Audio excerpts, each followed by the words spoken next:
الحمد للہ وسلام علی عبادہ الذین اصطفیٰ خصوصاً علی سید الرسل وخاتم الانبیاء وعلی آلہ الاتقیاء واصحاب الاصفیاء اما بعد فأعوذ بالله من الشيطان الرجيم بسم الله الرحمن الرحيم سبحان الذي أسرى بعبده ليلا من المسجد الحرام إلى المسجد الأقصى الذي باركنا حوله لنريه من آياتنا إنه هو السميع البصير وآتينا موسى الكتاب وجعلناه هدى لبني إسرائيل ألا تتخذوا من دوني وكيلا ذرية من حملنا مع نوح إنه كان عبدا شكورا صدق الله مولانا العظيم.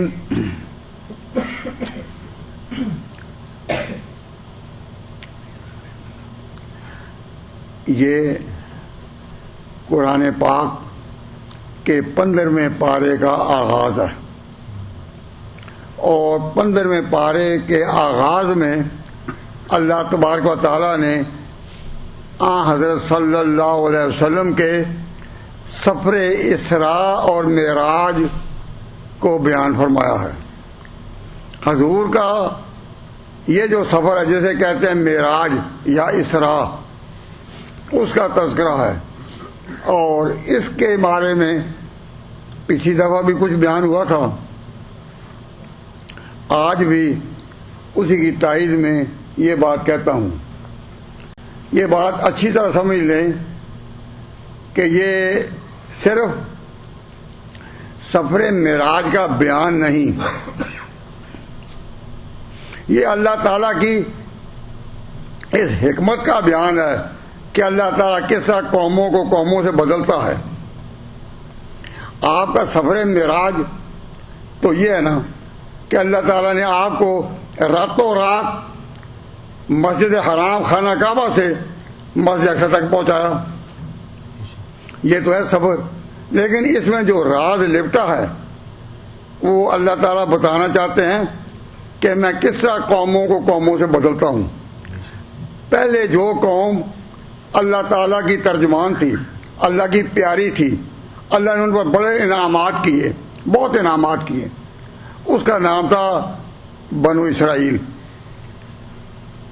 یہ جو اسرائیل والے اب تک اس نام کو نہیں چھوڑتے، وہ اسی لیے نہیں کہ ہم ایک عظیم تاریخ رکھتے ہیں اپنی. انہوں نے ملک اپنا بنایا بھی علیحدہ، لیکن نام وہی رکھا اسرائیل. یہ بہت عزت والا لفظ تھا. گو ہم مسلمانوں کے ساتھ ان کے معاملات اچھے نہیں رہے، لیکن بھائی ہم بھی جب ان کے ملک کا نام لیتے ہیں تو اسرائیل کے لفظ میں کوئی بے ادبی کا تصور نہیں. اسرائیل یہ لقب تھا حضرت یعقوب علیہ السلام کا، اور حضرت یعقوب ایک بڑے پیغمبر تھے. تو ہماری طرف سے ان اسرائیل والوں کا ہمارے ساتھ غلط برتاؤ یہ اور بات ہے، لیکن ہم انکار نہیں کرتے کہ اسرائیل اللہ کی بڑی پیاری اور محبوب، جن کے سروں پر اللہ تعالیٰ نے سیادت اور قیادت کا تاج رکھا تھا، ان کے ارد گرد برکتیں اترتی تھیں. ہم ان کی اس قومی حیثیت کا انکار نہیں کرتے. تو اللہ تعالیٰ نے اس سفر میں اس بات پر جگایا ہے، بتلایا ہے کہ معراج کا واقعہ پڑھنے والوں اور ماننے والوں اور سننے والوں اس حقیقت کو کبھی نہ بھولنا کہ اللہ تعالیٰ قوموں کو قوموں سے بدلتا ہے جس طرح قبلے کو قبلے سے بدلتا ہے. اس زمین پر دو ہی جگہیں ہیں جن کی طرف رخ کر کے انسان اللہ کے آگے جھکتا رہا. یا خانہ کعبہ یا بیت المقدس. پورے روئے زمین پر ان دو جگہوں کے سوا اللہ نے کسی کو موقع، کسی جگہ کو موقع کہہ دو نہیں دیا. کسی کو موقع نہیں دیا کہ اس طرح لوگ رخ کر کے خدا کو سیدھا کریں. خدا کو سیدھا کرنے کے لیے دو ہی قبلے رہے، یا مسجد حرام یا بیت المقدس. اللہ تعالیٰ نے اور کسی جگہ کو یہ موقع نہیں دیا. یہاں بے اختیار ایک بات میرے ذہن میں آئی، ارادہ نہیں تھا لیکن اب میں کہہ ہی دیتا ہوں.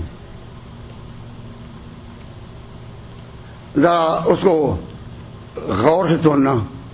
ہمارے ہاں جن لوگوں کا یہ عقیدہ ہے، جن کا یہ عقیدہ ہے کہ روئے زمین پر لندن سے بڑھ کر کوئی اور جگہ نہیں، یہ عقیدہ اسلامی تعلیمات کے خلاف ہے. ہمارا عقیدہ ہے کہ جتنے بھی اللہ تعالیٰ نے پیغمبر بھیجے وہ یہ ایشیائی میں، یہ ان علاقوں میں جن کو کہتے ہیں ہم ایسٹ یعنی مشرقی ممالک، انہیں بھیجے ہیں. اللہ تعالیٰ نے کوئی پیغمبر فرانس میں نہیں بھیجا. تو جن لوگ، میں کہتا ہوں، یہ نہیں کہتا کہ تم یہاں نہ آؤ، یہاں مزدوری نہ کرو، یہاں تجارت نہ کرو، لیکن جس کا بھی یہ عقیدہ ہے کہ وہ یہ علاقے بہتر ہیں ان علاقوں سے، وہ کھلم کھلا اسلامی تاریخ سے ٹکراتا ہے، قرآن کی دعوت سے ٹکراتا ہے. آپ جب مانتے ہیں کہ 1,00,000 پیغمبر آئے اور وہ پیغمبر کدھر آئے؟ ادھر ہی آئے. تو جس نے زبان سے یہ کہا کہ یہ علاقے ان سے اچھے ہیں، ان کا ایمان خطرے میں ہے. اور وقت جلد آنے والا ہے کہ شاید اللہ تعالیٰ یہ جو ایمان کی نعمت دی ہے اٹھا ہی لے ان سے. میں جو بات کر رہا ہوں یہاں اور علماء بھی اور سے موجود ہیں، اور ان میں مفتی حضرات بھی بہت سے بیٹھے ہیں. میں ان کی موجودگی میں کہتا ہوں، جس کا یہ عقیدہ ہے کہ یہ علاقے ان سے اچھے ہیں، اس کا ایمان خطرے میں ہے، خطرے میں ہے، خطرے میں ہے. خطرے کا الارم ہے یہ. لیکن یہ کا مطلب یہ نہیں کہ یہاں آنا جائز نہیں. آؤ مزدوری کے ارادے سے، آؤ یونیورسٹیوں کے ارادے سے. لیکن جس نے یہ عزم کر لیا کہ یہ اچھے ہیں، اگر کل اللہ کے یہاں پیشی ہو تو وہ یہ نہ کہیں کہ ہمیں کسی نے یہ مسئلہ بتایا نہیں، وہ اس عنوان سے نہیں بتایا. لیکن جس کا بھی یہ عقیدہ ہے کہ یہ علاقے ان علاقوں سے اچھے ہیں، اس کا ایمان خطرے میں ہے. کیا اللہ تعالیٰ نہیں جانتے تھے کہ مشرقی قومیں کیا ہوں گی؟ تو ان کو کہنا کہ یہ مشرقی قومیں جو ہیں یہ ساری ایسی ہیں، ایسی ہیں، ایسی ہیں.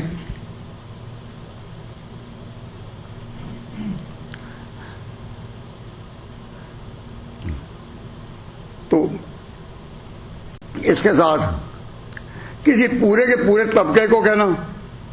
اب جب لوگ تنقید کرتے ہیں مشرقی ممالک پر کہ پاکستان میں یہ ہو رہا ہے، ہو رہا ہے، بنگلہ دیش میں یہ ہو رہا ہے، یہ ہو رہا ہے، انڈیا میں یہ ہو رہا ہے، یہ ہو رہا ہے، ان مشرقی ممالک، ان ایسٹ کے ممالک کی اس طرح توہین کرتے ہیں کہ ان سے تو یہ جگہ بڑی اچھی ہے. آپ بتائیں کہ اللہ تعالیٰ نے قبلہ ہونے کا مقام جن جن کو دیا، وہ مسجد حرام ہو یا مسجد اقصی، وہ ایسٹ میں ہے یا ویسٹ میں ہے؟ وہ سب ایسٹ میں ہیں. تو ایسٹرن ممالک کو، مسلمان ممالک کو نفرت کے ساتھ ذکر کرنا اور یہ عقیدہ کہ یہ اچھے ہیں،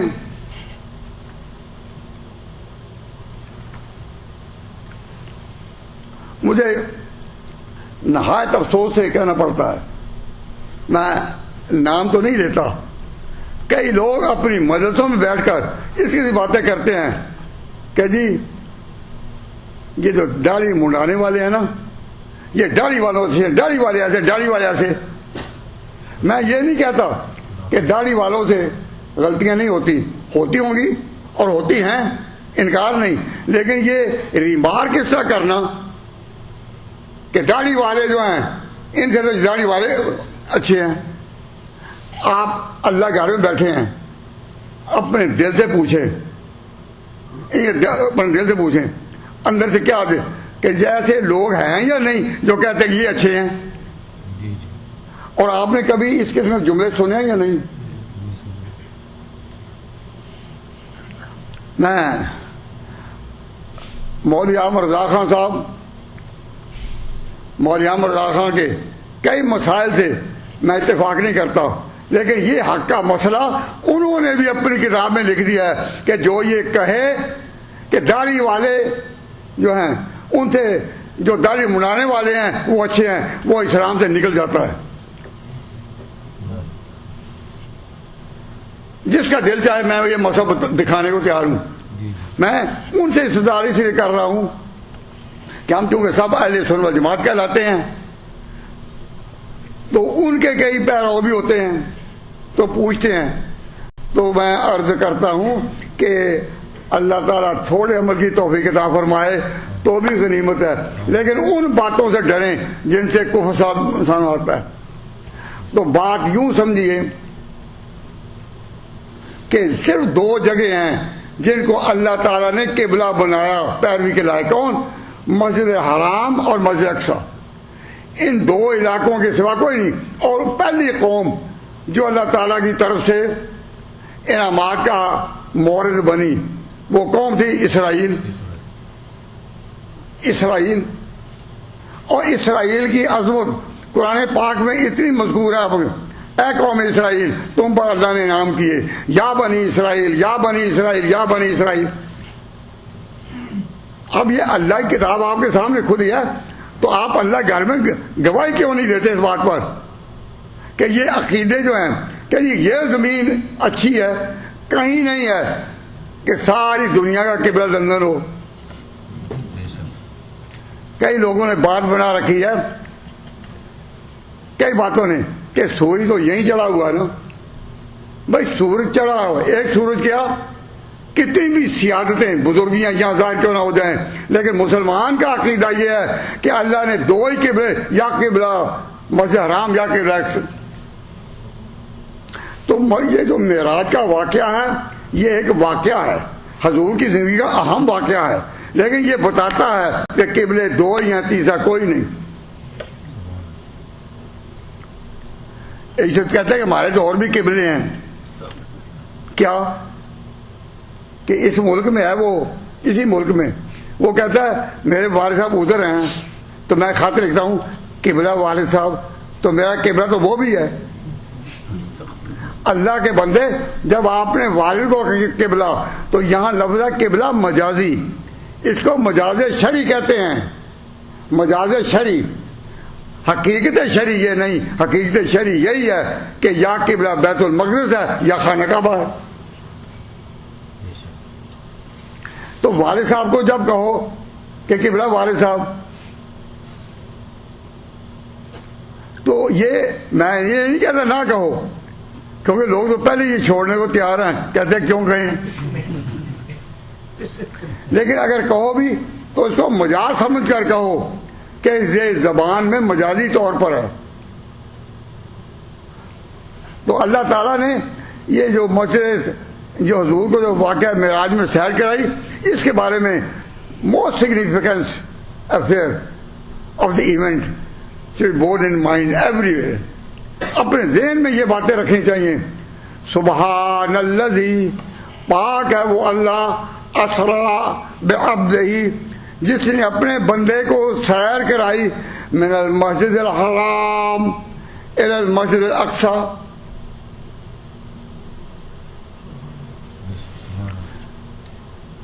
یہ قرآن آپ کے سامنے ہے۔ اب کے بعد آپ میں اگر کبھی بھی یہ کہا کہ بہترین جگہیں یہ ہیں، وہ نہیں۔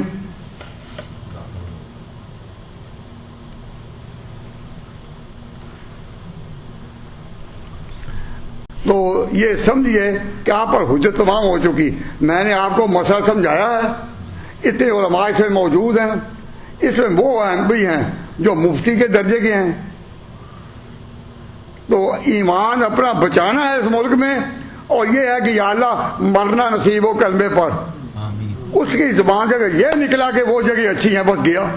اب نہیں گیا تو 10 سال بعد جائے گا, وہاں نہیں گیا تو 20 سال بعد جائے گا. حضور جب سفر معراج سے واپس آئے تو واپس کہاں آئے؟ سفر معراج سے جب واپس آئے تو کہاں آئے؟ جواب, جہاں سے گئے تھے. یہ نہیں کہ واپس لندن آ گئے یا فرانس آ گئے.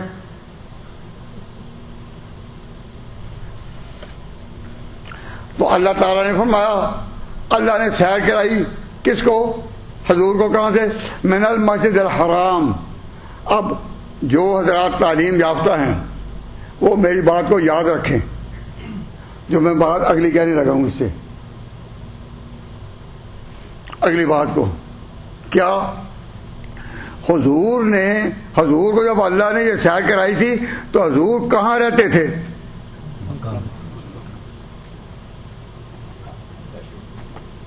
This should never be ignored. یہ بات کبھی اگنور نہ کریں, کبھی نہ بھولیں. آپ معراج کے واقعہ کو سمجھ ہی نہ سکیں گے اگر آپ نے یہ بات بولا دی. وہ کیا؟ حضور کہاں رہتے تھے؟ جواب, مکہ میں. حضور کی زندگی کے 2 حصے ہیں. حضور کی زندگی کے 2 حصے ہیں, ایک مکی ایک مدنی. 13 سال نبوت کے مکہ میں کام کیا اور 10 سال مدینہ میں. Only 23 years. تو آپ کی حیات مبارکہ تو ہے 63 سال, 63. لیکن یہ شروع ہوتی ہے نبوت کی تاریخ 40 ایئرز کے بعد سے. تو 13 وہ اور 10 یہ. تو حضور کی پہلی زندگی کا نام کیا ہے؟ مکی. اور دوسری کا نام مدنی. جب اللہ نے حضور کو سیر کرائی معراج کی تو حضور کہاں رہتے تھے؟ مکہ شریف. بھولنا نہیں, کہاں رہتے تھے؟ مکہ میں. تو جب آپ مکہ میں تھے تو اقتدار کن کا تھا؟ مشرکین کا. مکہ پر کن کا قبضہ تھا؟ مشرکین کا. کعبہ کے اندر انہوں نے بت رکھے ہوئے تھے. بھائی حضور کا قبضہ تھا یا مشرکین کا؟ مشرکین کا. اگر قبضہ ہوتا حضور کا تو حضور مکہ کو چھوڑ کر مدینہ آتے؟ نہیں. تو مدینہ تو تبھی آئے نا کہ مکہ پر قبضہ مشرکین کا تھا. تو جب حضور مکہ میں رہتے تھے تو اس وقت دنیا میں اسلام کا مرکز کوئی جگہ بنی تھی؟ بھائی اسلام کا مرکز کوئی جگہ بنی تھی؟ جواب, نہیں. اسلام کا مرکز سب سے پہلے مدینہ بنا جب حضور یہاں آئے, اور ایک آزاد مملکت, ایک آزاد سلطنت, ایک انڈیپینڈنٹ اسٹیٹ, انڈیپینڈنٹ مسلم اسٹیٹ کی بنا پہلی ہے کہ مدینہ. تو آپ سے پوچھا جائے کہ اسلام کا پہلا مرکز اپنا وہ کہاں, تو آپ سب گئے مدینہ. سب گئے مدینہ. یہ ہمارا قبلہ وہ بے شک مکہ ہے, ہمارا قبلہ مسجد حرام ہے, خانہ کعبہ بے شک وہاں ہے, بنائے ابراہیمی بے شک وہاں ہے. لیکن اسلام کا پہلا مرکز حضور کی نبوت میں کون سی جگہ بنی؟ مدینہ. تو مدینہ کا وہ شرف حاصل ہے کہ حضور نے جب مکہ کو فتح بھی کر لیا, تو حضور کو لوگوں نے کہا اب تو مکہ آ جائیں. آپ نے کہا نہیں, پیغمبر جہاں ہجرت کر جائے وہ واپس نہیں آیا کرتا. یعنی حضور مکہ گئے فتح کے لیے, گئے انتظامات کے لیے, گئے حج کے لیے, گئے عمرہ کے لیے, وہاں گئے. لیکن آپ نے مدینہ چھوڑا نہیں. تو اسلام کا پہلا مرکز کون سا؟ مدینہ. یہ عقیدہ نہیں چھوڑنا. انشاءاللہ. اب ذرا غور کریں، حضور جب مکہ میں تھے تو حضور کے پاس کوئی قوت تھی؟ نہیں جی. کوئی قوت تھی نہیں. وہ تو نکلنے پر مجبور کیے، اور ہجرت سے تقریباً 1 سال پہلے کا واقعہ ہے یہ معراج. تو جب حضور کے پاس کوئی اس وقت طاقت تھی نہیں، جب اللہ نے مکہ میں ان کو سیر کرائی تو مسجد اسلام کے نام کی دنیا میں گئی تھی؟ نہیں جی. ابھی تو حضور مدینہ نہیں آئے تھے، نہ مسجد قباء تھی، نہ مسجد نبی اب تھی. جہاں روضہ گنبد خضرا ہے، جہاں آقا کا کہ آخری آرام گاہ ہے، وہاں کوئی مسجد نہیں تھی. اور حضور کہاں تھے؟ مکہ میں. تو جب آپ کے پاس کوئی بھی طاقت وہاں نہیں تھی، اور اللہ تعالی نے اس کا نام کیا رکھا؟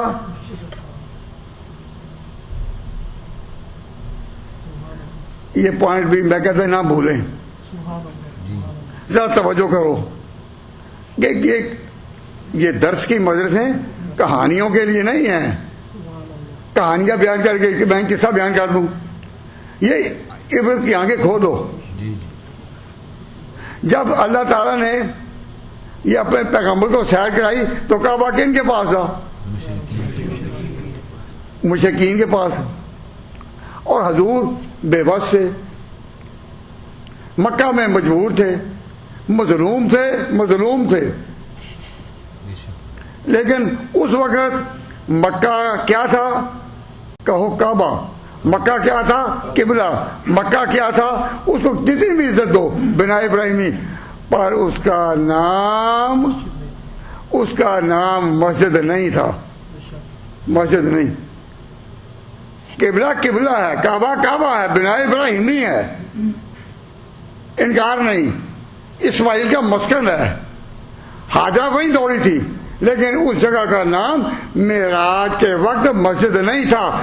پہلا یہ عنوان ہے، سبحان الذی اسری بعبدہ لیلا من المسجد الحرام. یا اللہ، تو نے اس جگہ کا نام مسجد رکھ دیا. تو مسجد ہے مسلمانوں کی عبادتگاہ کا نام.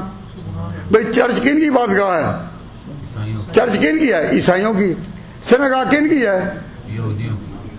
یہودیوں کی. مندر کن کے ہیں؟ ہندوؤں کے. لیکن مسجد کن کا نام ہے؟ جو مسلمانوں کی عبادت گاہ بنائی. تو مسلمانوں کی عبادت گاہ ابھی بنی نہیں، خانہ کعبہ بنا نہیں. قبضہ کن کا ہے؟ مشرکین کا. پر اللہ نے معراج کا صدقہ اس کا نام کیا؟ من المسجد الحرام. یہ مسجد کا لفظ پہلی دفعہ آیا دنیا میں، پہلی دفعہ کانوں نے سنا. اب آپ کے سامنے قرآن ہے. تو معراج کی سیر کہاں سے حضرت؟ من المسجد الحرام. تو اس کا نام مسجد رکھا گیا جو اس وقت تک مسجد نہیں بنی تھی. اب وہاں جب مسلمان جاتے تھے اور ان کے سر جھکتے تھے تو سجدہ تو ہوتا تھا، لیکن اصطلاحی طور پر ایک ٹرم کے طور پر، عبادت گاہ کی شناخت کے طور پر اس کو کوئی مسجد کہتا تھا. عملاً تو وہ مسجد بنی، لیکن ٹائٹل کے طور پر تو مسجد نہیں تھی. اللہ نے جب اس کا نام رکھ دیا من المسجد الحرام، تو اسے بتا دیا کہ یہ جگہ مسجد بن کر رہے گی. دنیا کے تمام اطراف سے حاجی یہاں اس کے گرد طواف کرنے بھی آئیں گے، اور یہ مسجد ہی ہوگی. اے مشرکین، تم نے اس میں مسلمانوں کو داخل ہونے سے روک رکھا ہے، تم مخالفتیں کرتے ہو، لیکن یہ مسجد بن کر رہے گی. اس وقت تک بنی تھی مسجد نہیں، لیکن مسجد ہوئی ہے نا، اور اس شان کی ہوئی. آج بھی اس کالی بلڈنگ کے درمیان جس پر کالا غلاف ہے، ساری دنیا گھوم رہی ہے نہیں؟ طواف کر رہے ہیں یا نہیں؟ کوئی ایسی طرز طواف تو مجھے اے چراغ حرم بتا، کوئی ایسی طرز طواف تو مجھے اے چراغ حرم بتا کہ تیرے پتنگ کو پھر ہوتا ہو وہی صحیح سے سمندری. یہ وہ مسجد بن کر رہی ہے نا. بے شک. نمبر 2، حضور اس رات جو گئے اللہ لے گیا کہاں سے؟ مسجد حرام سے الی المسجد الاقصی، مسجد اقصی تک. یہ لکھا ہے نہیں قرآن میں؟ اور مسجد اقصی تک تو مسجد اقصی بنی تھی؟ نہیں. وہ بھی نہیں. سبحان اللہ. مسجد اقصی نہیں بنی تھی، اس کا نام تھا بیت المقدس. پہلے انبیاء کا مرکز، بنو اسرائیل کا مرکز کون سی جگہ ہے؟ بیت المقدس. اس کا نام کیا ہے؟ بیت المقدس. اس کا نام مسجد اقصی نہیں. اللہ نے مسجد اقصی کا نام کس کو دیا؟ بیت المقدس کو. سبحان اللہ. تو اس میں بتایا، اشارہ تھا کہ یہ بیت المقدس جو ہے یہ بھی مسجد بنے گی، مسجد بنے گی، مسجد بنے گی. سبحان اللہ. معراج کے وقت آپ جو علماء ہیں حق کی گواہی دیں، اللہ گھر میں بیٹھے ہیں، اس وقت وہ بیت المقدس تھا یا مسجد اقصی بنی تھی؟ بیت المقدس. مسجد اقصی کوئی نہیں بنی تھی. وہاں محراب مرجمی تھا، وہ ہیکل تھا وہاں بیت المقدس میں. تو بنو اسرائیل کے ساری تاریخ اس کے گرد گھومتی ہے، لیکن مسجد نہیں بنی تھی. تو اللہ نے اس بیت المقدس کو پھر اب وہاں مسجد ہے یا نہیں؟ جی ہے.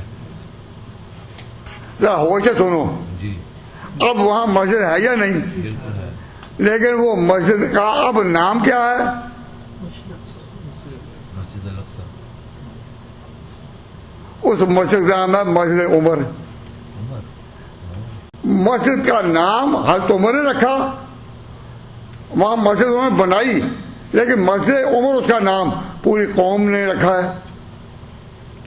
یا اللہ، جس کو عمر کے ہاتھوں تو نے مسجد کا درجہ دیا، تو نے اپنی کتاب میں اس سے 20 برس پہلے اس کا نام تو نے قرآن میں رکھ دیا مسجد اقصی. سبحان اللہ. تو اگر عمر کا کوئی فعل جو ہے اللہ تعالیٰ کے ہاں اس شان کا نہ ہوتا تو جو عمر نے کرنا تھا کام کب؟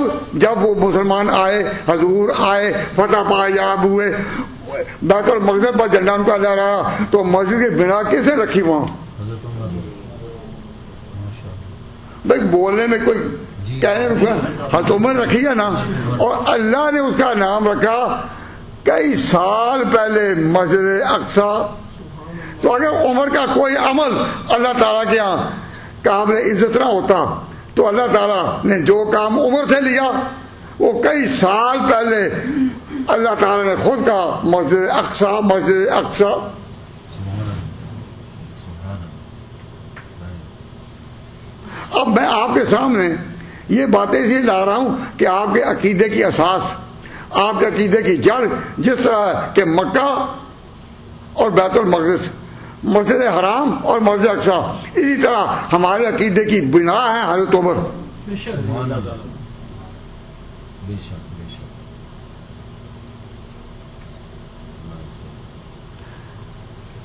جو کام حضرت عمر نے کیا، مسجد وہاں بنائی، اب تک اس کو کہہ رہے ہیں مسجد اقصی. اور کئی لوگ معراج پر اعتراض کرتے ہیں، جی قرآن شریف میں لکھا ہے کہ اللہ تعالیٰ نے نبی کو سیر کرائی مسجد اقصی، تو مسجد اقصی تو وہ تھی نہیں.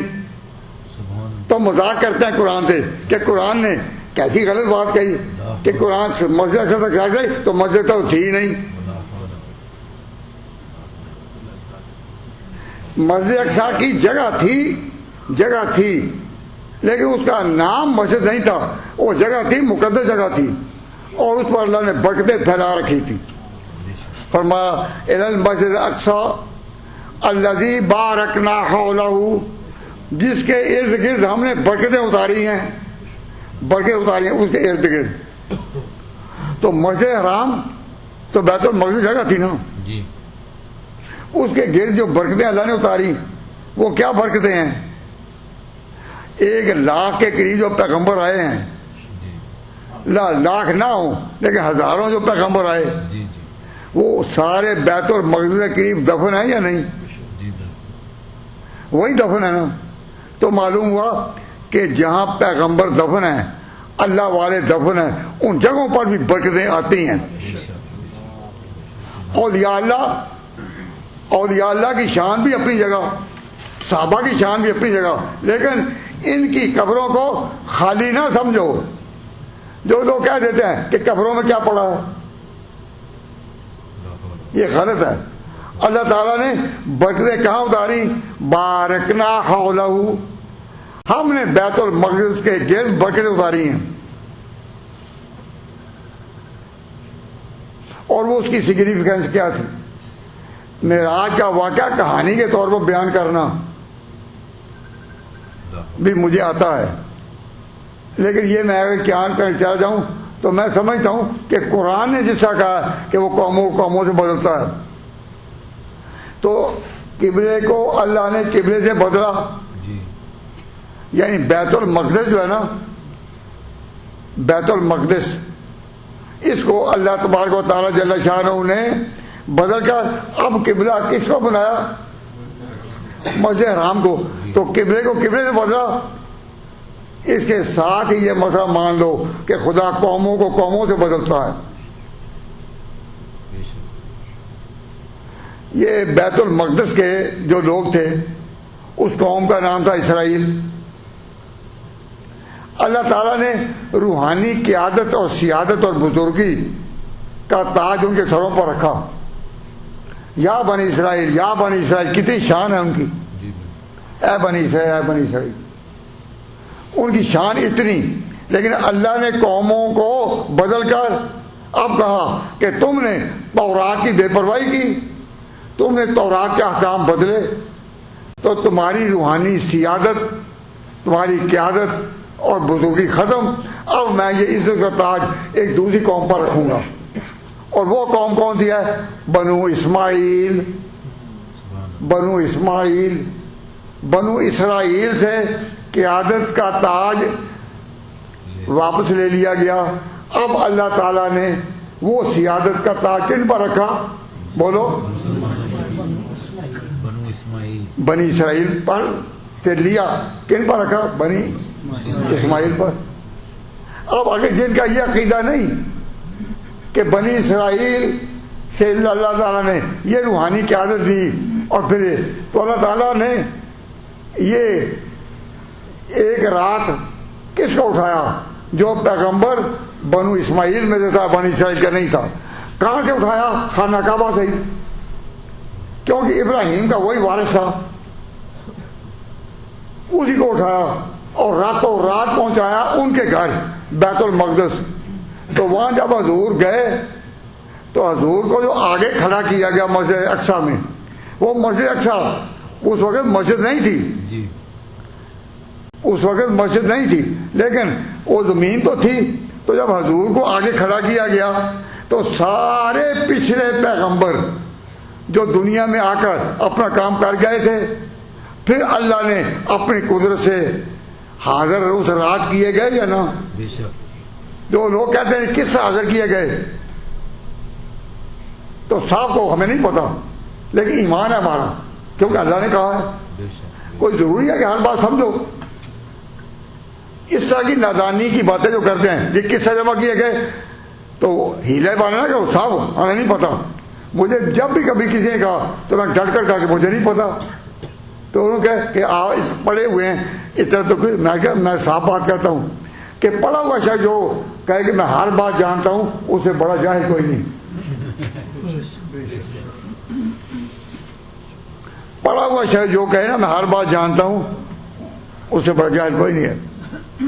اب یہ کہنا کہ مجھے پتہ نہیں، یہ بڑی ہمت ہے. اللہ تعالیٰ نے مجھے یہ ہمت عطا فرمائی ہے کہ میں کئی مسئلوں میں ڈٹ کر کہتا ہوں کہ مجھے پتہ نہیں، اور دعوے سے کہتا ہوں کہ نہیں پتہ. اب وہ کس سے جمع کیے گئے؟ یہ اللہ کی شان ہے. اللہ کے بارے میں کہنا کہ اسے کس سے جمع کیا، اللہ ہر کمزوری سے پاک ہے. تو سوئی یہاں گیا سبحان اللہ اسرا پاک ہے وہ اللہ، تو ہر کمزوری سے پاک ہے. بے شک بے شک. تو بلا بحث ایمان لائیں کہ اللہ تعالیٰ، اللہ تبارک و تعالیٰ جل شانہ نے نبی پاک صلی اللہ علیہ وسلم کو وہاں پہنچایا، وہاں سارے پیغمبر پیچھے حاضر کیے گئے. ہمیں نہیں پتا اللہ نے کس طرح کیا، پر کیا. بے شک کی. اب آپ کے سامنے کوئی ایک شخص مر جاتا ہے تو پہلے زندہ تھا، آپ کے سامنے اسے دم دیا، آپ نے پھر کفن دیا، دفن کر دیا، تو آپ نے مانا نا کہ اس وقت موت آئی. بالکل. تو کوئی آپ سے پوچھے کہ موت کیا شے ہے تو ڈٹ کر کو ہمیں نہیں پتا. وہ جھپٹ کے جب اس پہ آئے گی، وہ جھپٹ پر جب آئے گی کوئی بات چھپنے نہ پائے گی. جب تمہاری باری آئے گی پتہ چل جائے گا، لیکن ڈٹ کر کو ہمیں نہیں پتا. ہر بات میں ٹانگ اڑانا کہ ہم جانتے ہیں، بہت غلط بات ہے. میں اپنے بھائیوں کو، عزیزوں کو، بچوں کو یہ بتانا چاہتا ہوں کہ اپنی ہمت پیدا کرو، اخلاقی ہمت کہ نہیں پتا ہمیں.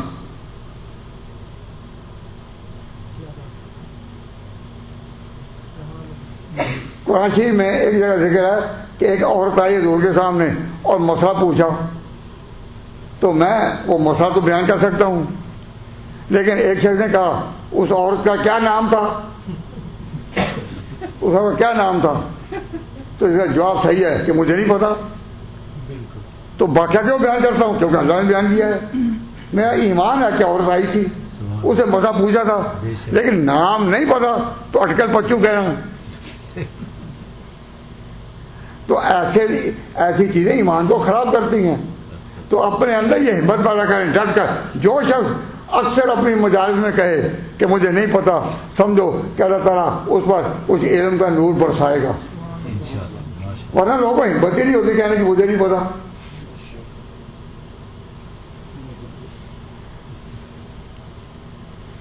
تو اللہ تعالیٰ نے سارے پیچھے پیغمبر وہاں حاضر کیے یا نہیں؟ بالکل. اور پھر آگے کس کو کیا؟ اسرائیلی کو. کیا اسماعیلی کو؟ آگے کس کو کیا؟ اسرائیلی کو یا اسماعیلی کو؟ اسماعیلی کو. آگے اسماعیلی کو کھڑا کیا. یہ اعلان تھا معراج کی رات کہ بنو اسرائیل کی روحانی قیادت ان سے لی جا رہی ہے، اور وہ بنو اسماعیل کے پیغمبر محمد مصطفیٰ خاتم النبیین رحمت للعالمین پر اتاری جا رہی ہے. سبحان اللہ. بے شک. جب تک یہ نہ پتا ہو کہ جس سے اللہ قبلے کو قبلے سے بدلتا ہے تو یہ ابھی یقین نہیں پیدا ہوگا کہ قوموں کو قوموں سے بدلتا ہے. تو دو مسئلے ساتھ ساتھ ہیں، قبلے کو قبلے سے بدلنا اور قوم کو قوم سے بدلنا. یہ دو مسئلے ہیں اور دونوں ساتھ ساتھ. لوگ کہیں گے بیوقوف کہ قبلہ کیوں بدلا گیا؟ سیقول الصفاء من الناس ما ولوا عن قبلتهم التي كانوا عليها قل لله المشرق والمغرب يهدي من يشاء فرمایا وكذلك جعلناكم امة وسطا. اے میرے پیغمبر کے صحابہ، اے میرے پیغمبر کے ساتھیوں، تم وہ لوگ ہو جن کو اللہ تعالیٰ اب لایا قیادت کے لیے. کس طرح جس کا قبلہ بدلا؟ قبلہ بدلنے کا بیان کہاں ہے؟ دوسرے پارے کے شروع میں سیقول الصفاء من الناس.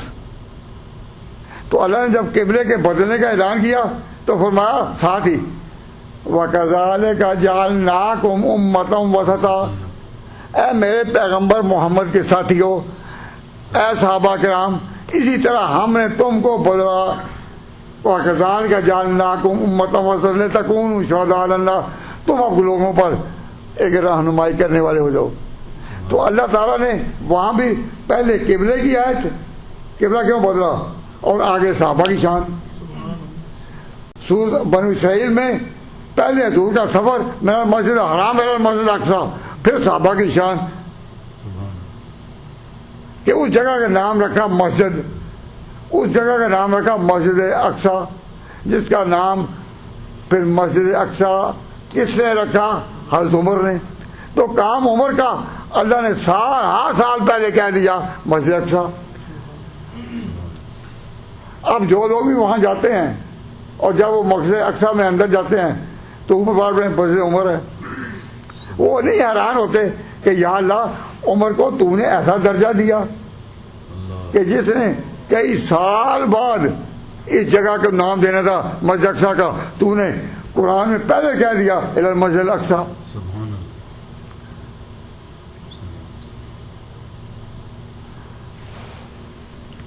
تو فرمایا بارکنا حولہ کہ اسے ارد گرد ہم نے برکتیں پیک کر رکھی ہیں، لنریہ من آیاتنا ہم نے سیر کرائی تاکہ وہ دکھائیں، لنریہ تاکہ دکھائیں ہم اپنی قدرت کے نشان۔ سو حضور کو سیر اللہ نے کس لیے کرائی؟ قدرت کے نشان دکھائیں۔ تاکہ دکھائیں قدرت کے نشان۔ معلوم ہوا کہ حضور کو بھی دیکھنے کے لیے اللہ نے آنکھیں دی تھیں اور انسانی آنکھیں دی تھیں۔ جو دل کی آنکھیں تھیں وہ تو ہر دم روشن تھی، لیکن دنیا کی چیزوں کو دیکھنے کے لیے اللہ نے انسانی آنکھیں دی تھی یا نہیں؟ جی تو سیر کرائی کیوں؟ بھائی میں کوئی مشکل لفظ تو نہیں بول رہا، نہیں، آسان بات کر رہا ہوں، بات کو مشکل ہے لیکن زبان میری آسان ہے بڑی۔ تو میں آپ سے پوچھتا ہوں کہ اللہ تعالیٰ نے یہ سیر کیوں کرائی؟ قرآن میں لنریہ تاکہ ہم دکھائیں اپنی قدرت کے نشان۔ اب جو لوگ یہ عقیدہ رکھتے ہیں کہ نہیں پہلے ہی ہر جگہ دیکھتے ہیں، بھائی ایسے لوگ ہیں یا نہیں جی جی جو پہلے کہتے ہیں حاضر ناظر ہر جگہ؟ تو جب حاضر ناظر تھے تو پھر اللہ تعالیٰ نے دکھانے کے لیے کیوں؟ وہ تو پہلے ہی دیکھتے تھے۔ کیا قرآن نے یہ نہیں کہا لنریہ من آیاتنا؟ جی جی بالکل۔ اگر اللہ نے کہا نور تاکہ ہم دکھائیں تو معلوم ہوا دیکھنے کے لیے آپ کی آنکھیں بھی انسانی آنکھوں کی طرح ظاہر کو دیکھتی تھیں، اور جو دل کی آنکھیں تھیں اس کے سامنے سب کچھ روشن تھا، پر یہ دیکھنے کا جو ذریعہ ہے، جو دیکھنے والی چیز ہے، سورج کب طلوع ہوتا ہے کب غروب، اس کا تعلق کس سے ہے؟ دیکھنے سے۔ جی جی سورج کب طلوع ہوتا ہے اور کب غروب ہوتا ہے، تعلق کیا ہے؟ دیکھنے سے۔ دیکھنے۔ حضور نے جو کہا کہ مغرب کی نماز تب ہوگی جب سورج غروب ہو، تو سورج غروب ہونا آپ دیکھتے تھے یا نہیں؟ دیکھتے تھے۔ وَسَبِّحْ بِحَمْدِ رَبِّكَ قَبْلَ طُلُوعِ الشَّمْسِ وَقَبْلَ غُرُوبِهَا، سَبِّحْ بِحَمْدِ رَبِّكَ قَبْلَ طُلُوعِ الشَّمْسِ، تو سورج کا طلوع ہونا بھی دیکھتے تھے، وَقَبْلَ غُرُوبِهَا وَإِنْ آنَاءِ اللَّيْلِ وَأَطْرَافَ النَّهَارِ۔ اور صحابہ کو بھی کہتے تھے رمضان آئے تو چاند دیکھو، تو معلوم ہوا صحابہ جو اپنے وقت بڑے اولیاء اللہ تھے ان کی بھی آنکھیں دیکھتی تھیں سبحان اللہ، بے شک۔ اور چاند دیکھتے تھے۔ اگر ان بزرگوں کے بارے میں کہا جائے کہ یہ حاضر ہر جگہ دیکھتے ہیں تو صحابہ چاند دیکھنے کی محنت کرتے؟ تو انسان ہم ان پر رد تو نہیں کرتے جنہوں نے یہ حاضر ناظر کا عقیدہ بنا رکھا ہے، لیکن ہم آپ کو یہ دعوت دیتے ہیں بھائی سوچو تو صحیح، جی بالکل۔ اگر اس کی گنجائش ہوتی تو صحابہ چاند کو دیکھتے محنت کرتے، اور کبھی چاند ایک نظر نہیں بھی آیا، جی بالکل۔ نظر نہیں بھی آیا تو کتابوں میں لکھا نہیں نظر انہوں نے دیکھا۔ تو عقیدے جو بنتے ہیں وہ بنتے ہیں قرآن پاک سے۔ تو اللہ نے فرمایا ہم نے سیر کرائی لنریہ تاکہ ہم دکھائیں اپنے بندے کو من آیاتنا اپنی قدرت کے نشان، اپنی قدرت کے نشان۔ اور پھر کیا کہ جب مسجد بیت المقدس پہنچے، بیت المقدس پہنچے تو پھر اللہ تعالیٰ نے کیا قدرت کا نشان دکھایا چلتے ہوئے۔ حضور فرماتے ہیں کہ مجھے جو جانور دیا گیا جبریل لائے براق، اس پر جب میں سوار ہوا تو براق اس طرح اڑتا تھا کہ جہاں میری نظر پہنچی اس کے قدم پہنچے تھے۔ تو اللہ تعالیٰ نے یہ بات بتا دی نا کہ حرکت کی کوئی رفتار نہیں۔ سائنسدان آج بڑے محنتوں کے بعد اس نتیجے پر پہنچے ہیں کہ حرکت کی کوئی اپنی رفتار نہیں، جتنی زیادہ سے زیادہ رفتار ہو سکتی ہے، کوئی حد نہیں۔ بے شک آج بھی آپ کو پتا ہے کہ بجلی کا کرنٹ ایک لمحے سے یہاں سے ادھر جاتا ہے یا نہیں؟ اور جب تم پاکستان فون کرتے ہو، جی بنگلہ دیش تم فون کرتے ہو، تو ایک لمحے کے اندر جاتا ہے یا نہیں؟ بالکل تو یہ حرکت کی کوئی اپنی رفتار ہے؟ نہیں جی حرکت کی اپنی رفتار کوئی نہیں۔ اللہ یہ اب تک سائنسدان قابو نہیں پا سکے کہ حرکت کیسی رفتار۔ تو حضور نے جو کہا کہ براق کا قدم وہاں پڑتا تھا جہاں میری نظر پڑتی تھی، سبحان اللہ کیا شان مصطفیٰ تھی، کیا اور اللہ کی قدرت کے کیا نشان تھے جو پہلے نہیں دیکھے تھے۔ آپ حیران ہوئے، اور جب مسجد اقصی پہنچے تو پھر بھائی زمین پر تو رفتاری کوئی ہے نہیں، لیکن اللہ تعالیٰ نے حضور کو بیت المقدس سے پھر اوپر پہنچایا یا نہیں؟ بے شک پہنچا کبھی خلاؤں پر اور فضاؤں پر یہ قبضہ ہوا تھا؟ نہیں آج تو آپ کو پتہ چل گیا کیونکہ آپ ہوائی جہاز میں سفر کرتے ہیں، حج کے لیے بھی جاتے ہیں ادھر۔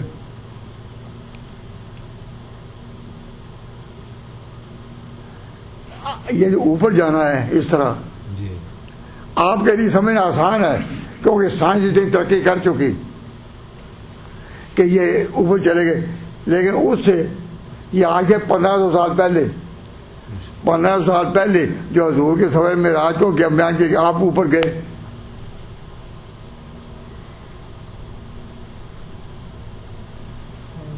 سائنسدانوں نے اب کہا کہ اوپر جا سکتے ہیں، قرآن نے 1500 سال پہلے کہا کہ جب اللہ نے جائے تو لے جا سکتا ہے۔ بے شک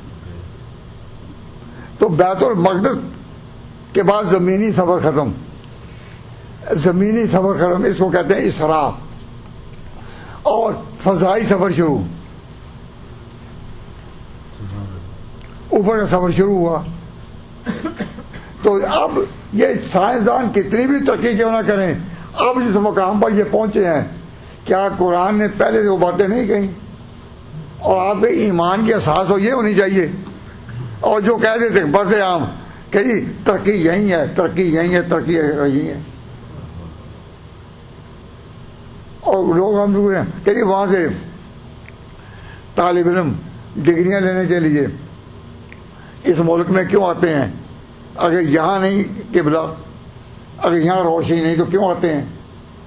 بھائی اس قسم کی خیالی باتوں سے ایمان تو کمزور ہو جائے گا لیکن حاصل نہیں ہوگا۔ آپ جو قرآن کے درس پر آتے ہیں تو قرآن کی روح کو سمجھنے کی کوشش کریں کچھ۔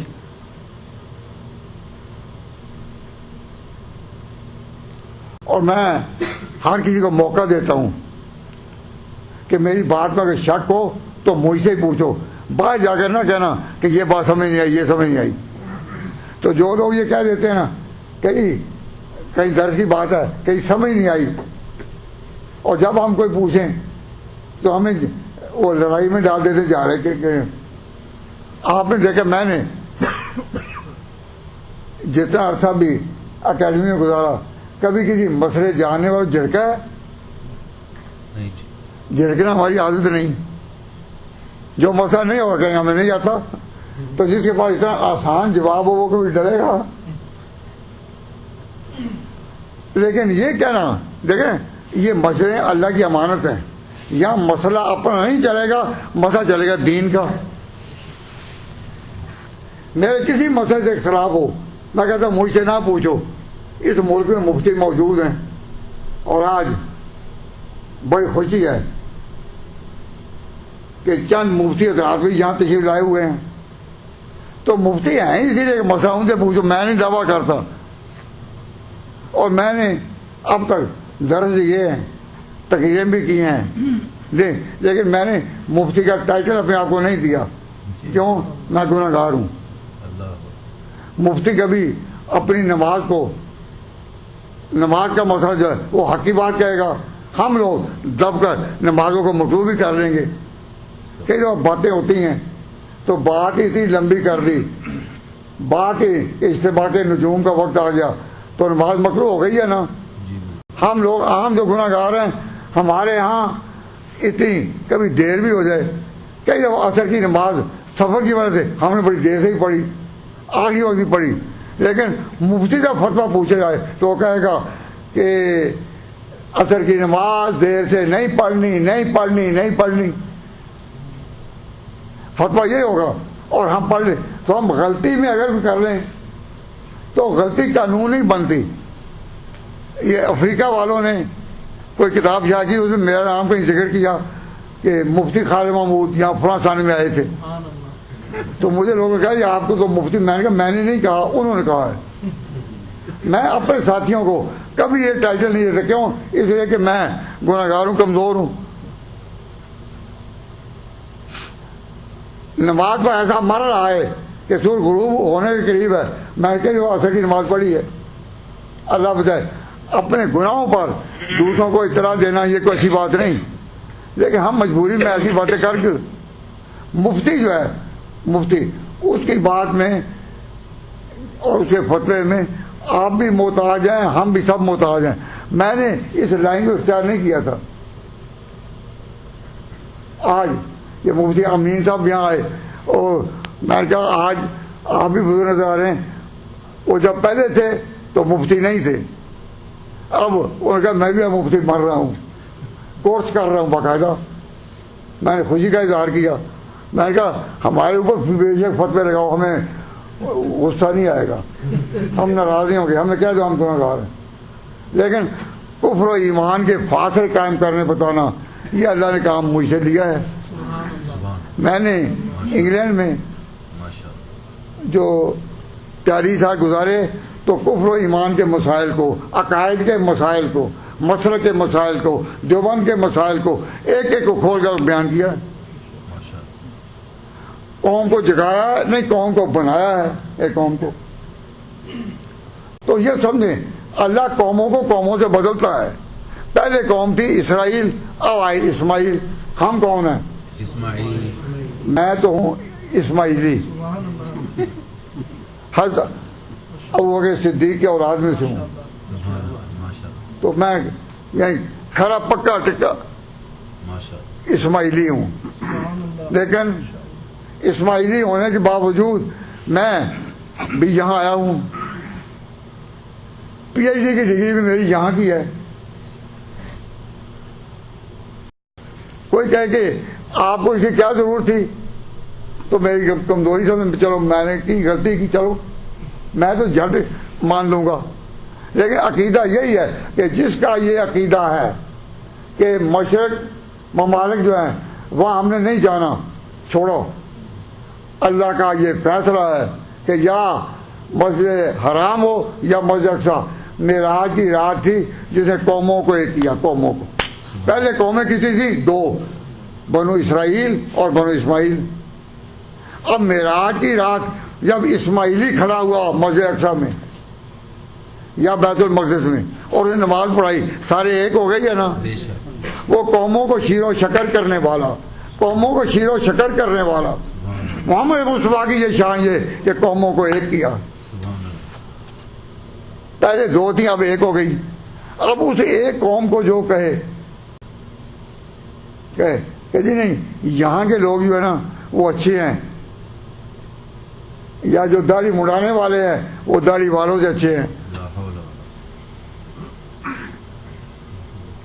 داڑھی والے ہو جہاں، تو میں کہا تو اب یہاں سب سے بڑا دینی کام کیا ہے؟ اپنے ایمان کو بچاؤ۔ نمبر 2 کام کیا ہے؟ اپنی اولاد کو بچاؤ،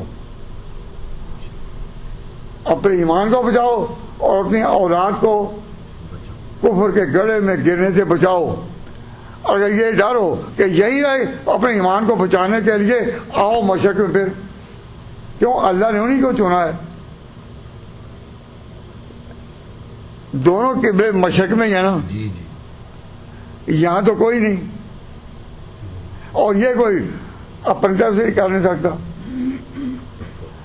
لیکن کئی لوگ، میں نام تو نہیں میں لیتا، لیکن ایک بات بڑے دکھ سے کہتا ہوں کہ لاہور میں ایک مولوی صاحب یہ بھی کہہ رہے تھے کہ جس کو اتنے پیسے نہیں کہ وہ حج کرنے جا سکے یا عمرہ کرنے جا سکے وہ خانہ کعبہ کا طواف نہیں کر پاتا تو داتا صاحب کے مزار کا ہی طواف کر لے. بھائی مسجد حرام اور مسجد اقصی کا وہ تو اللہ نے بتایا نا. اب کہ داتا صاحب کو مزار کا، اور جب ہم نے کہا کہ یہ غلط ہے تو ہمارے اوپر الزام لگا یہ ولیوں کو مانتے ہی نہیں، ولیوں کو مانتے ہی نہیں.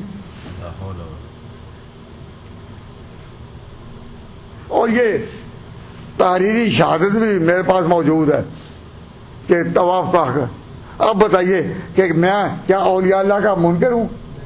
جب میں نے آپ کے سامنے بیان کیا کہ مسجد اقصی کے ارد گرد اللہ نے بکرے پھیلا رکھی، وہ کیا کہ ان جگہوں میں ایک نہیں 20 پیغمبر دفن ہیں.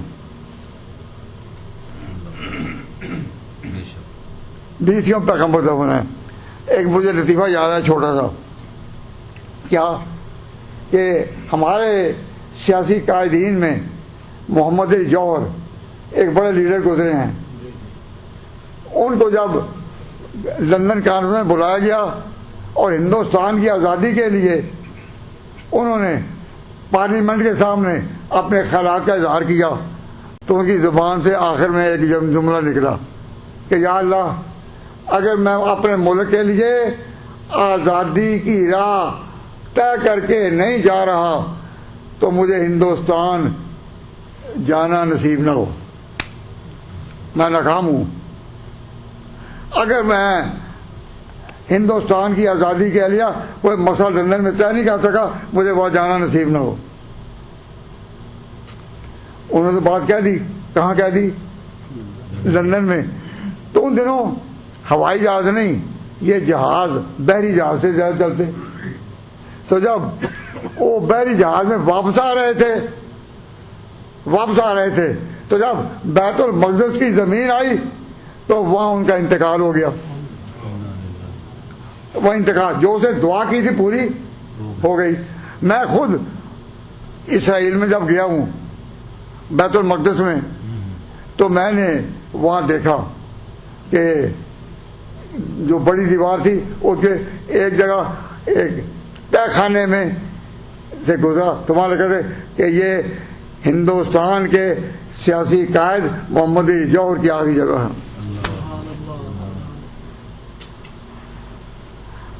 ہاذا مرکز الزعیم الہندی، ہاذا مرکز الزعیم الہندی، ہندوستان کا جو سیاسی قائد تھا یہ اس کے مرکز ہے. وہ اللہ کا بندہ وہاں سو رہا ہے.